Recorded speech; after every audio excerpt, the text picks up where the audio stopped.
Sir, ಈಗ ಧರ್ಮಸ್ಥಳ ವಿಚಾರದ ಬಗ್ಗೆ SIT ರಚನೆ ಆಗಿದೆ. ಮತ್ತೆ ನಮ್ಮ ಜಿಲ್ಲೆಯಿಂದ ಒಂದು ಇಷ್ಟು ದೊಡ್ಡ ಸುದ್ದಿ ಈಗ ರಾಷ್ಟ್ರ ಮಟ್ಟದಲ್ಲಿ ದೊಡ್ಡ ಚರ್ಚೆ ಆಗಿದೆ. ಎಲ್ಲ ಬೆಳವಣಿಗೆಗಳ ಬಗ್ಗೆ ನಿಮ್ಮ ಏನು ಪ್ರತಿಕ್ರಿಯೆ, ನಿಮ್ಮ ಅಭಿಪ್ರಾಯ ಏನು? ನೋಡಿ,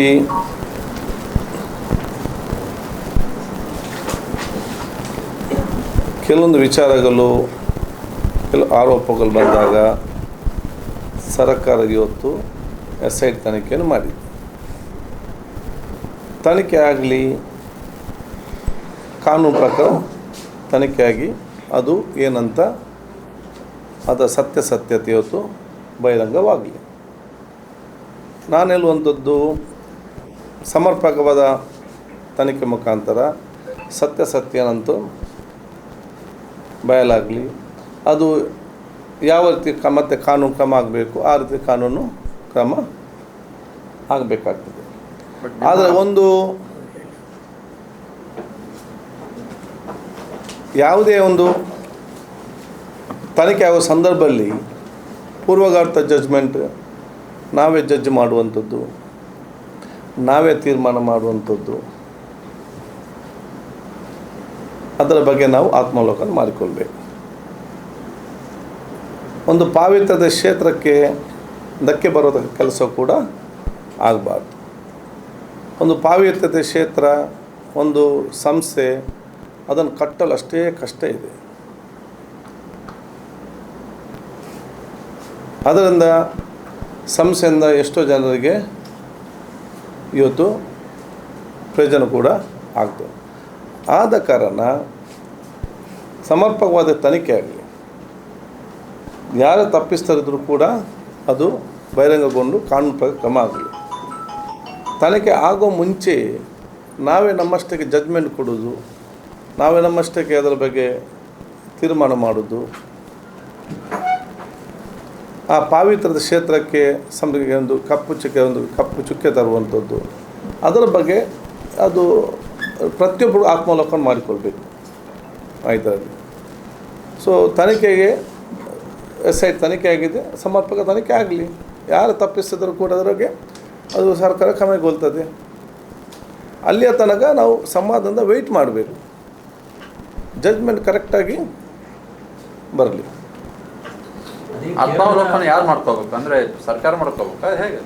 ಅಲ್ಲ, ನಾನು ಈಗ ನಿಮ್ಮ ಸರ್ಕಾರದ ಭಾಗದಲ್ಲಿ ಇರೋರು ಸಹಿತ ಕಾಮೆಂಟ್ ಮಾಡ್ತಾ ಇದ್ದಾರೆ. ಅದು ನನಗೆ ಗೊತ್ತು. ನಾನು ಹಾಗೆ ಎಲ್ಲಿಗೆ ಆಗ್ತದ? ನಾನು ನೋಡಿ, ನನ್ನ ವಿಚಾರಣೆ ಹೇಳಿದೆ, SIT ತನಿಖೆ ಆಗಿದೆ, ತನಿಖೆ ಪ್ರಾರಂಭ ಮಾಡ್ತಾರೆ. ಸಮರ್ಪಕವಾಗಿ ತನಿಖೆ ಆಗಲಿಕ್ಕೆ ಏನೆಲ್ಲ ಸಹಕಾರ ಬೇಕು, ಎಲ್ಲ ರೀತಿಯ ಸಹಕಾರ ಕೊಡಿ.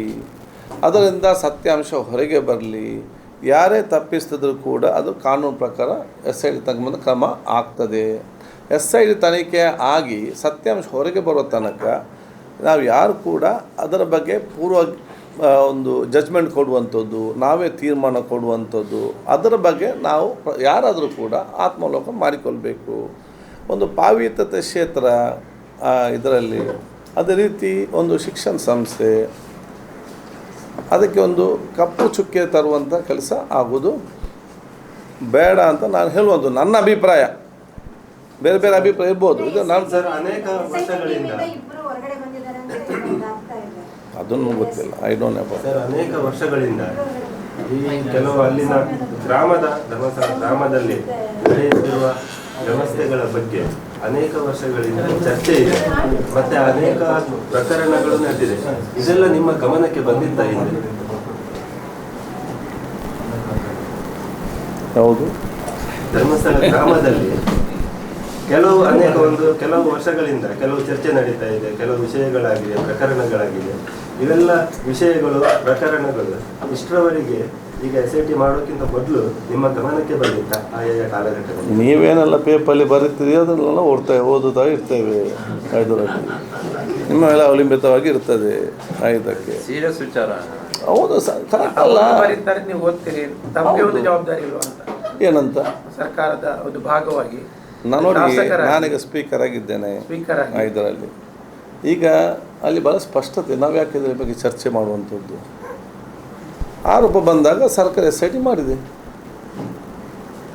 ಈಗ ಏನೆಲ್ಲ ತನಿಖೆಗೆ ಬೇಕು, ನಿಮ್ಮ ಹತ್ರ ಏನೆಲ್ಲ ಮಾಹಿತಿ ಉಂಟು ಎಲ್ಲ ಕೂಡ ಸರ್ಕಾರ SIT ಕೊಡೋದು ಸಮರ್ಪಕ ತನಿಖೆ ಮಾಡಿಸೋದು, ಸಮರ್ಪಕವಾಗಿ ಅದಕ್ಕೆ ಚರ್ಚೆ ಮಾಡಿ ಸತ್ಯಾಸತ್ಯ ಹೊರಗೆ ಬರಲಿಕ್ಕೆ ಏನೆಲ್ಲ ಸಹಕಾರ ಯಾರಿಗೆಲ್ಲ ಕೊಡ್ಬೋದು.